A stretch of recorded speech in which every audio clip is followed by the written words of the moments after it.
మన ఆడవాళ్ళకు ఇల్లే ఒక పెద్ద ప్రపంచము. ఇంట్లో వాళ్ళు ఏది కావాలి, ఏది వండి పెట్టాలి, వాళ్ళకి ఏది నచ్చింది చేసి పెట్టాలి ఇదే ఉంటది కదా! నైట్ అయితే ఏం చేయాలని ఆలోచించాను. టమాటా రెండే ఉన్నాయి.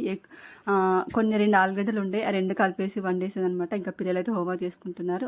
నేను మార్నింగ్ చేసింది ఆ గులాబ్ జామ్ ఉంది కదా! అదైతే తినేసారనమాట. మా వాడికి పండగ అదుంటే మంచిగా ఇష్టంగా తింటాడు. ప్రతి స్వీట్‌ని ఇష్టపడి తింటాడనమాట. అలాంటి కొన్ని పాశం అలా చేస్తే తినడు. అందుకనేసి స్వీట్ అలా చేశాను. ఇంకా పిల్లలైతే హోంవర్క్ అయిపోయింది. ఇంకా నేను ఒకే ప్లేట్‌లో ముగ్గురమైతే తినేసాము. ఇంకా 2 ప్లేట్లు కడగనవసరం ఉండదు కదా! అందుకనేసి ఇంకా ఈవినింగ్ అయితే స్నాక్స్ బాక్సులు, లంచ్ బాక్సులు, టీ తాగినవి, మధ్యాహ్నం తిన్నవి ఇవన్నీ బోలెడుండే. అవన్నీ తీసేసి సెట్ చేసేసుకున్నాను ఎక్కడియక్కడ. తర్వాత ఇంకా ఇప్పుడు నైట్ తిన్నవన్నీ ఇంకా కడిగేస్తున్నాననమాట. అలాగే స్టవ్ కూడా నైట్ క్లీన్ చేసేసుకుంటాను. ఓపిక ఉంటే, ఓపిక లేదనుకోండి ఇంకా మార్నింగ్ అనమాట. ఇంకా నేనేం స్టిచ్చింగ్ చేయలేదు కాబట్టి ఇంకా స్టవ్ అంతా నీట్‌గా కడిగేసాను. ఇంకా మిగిలిందుంటే తీసి పక్కన పెట్టేసాను మా వారి కోసం. ఇంకా కొంచెం సేపు బయటకి అట్లా ఎళ్లి కొంచెం వాకింగ్ చేసుకొని ఇంట్లోకైతే వచ్చేసాననమాట. నైట్ పూట అయితే చాలా ప్రశాంతంగా ఉంటది. ఎలాంటి గొడవ ఉండదనమాట.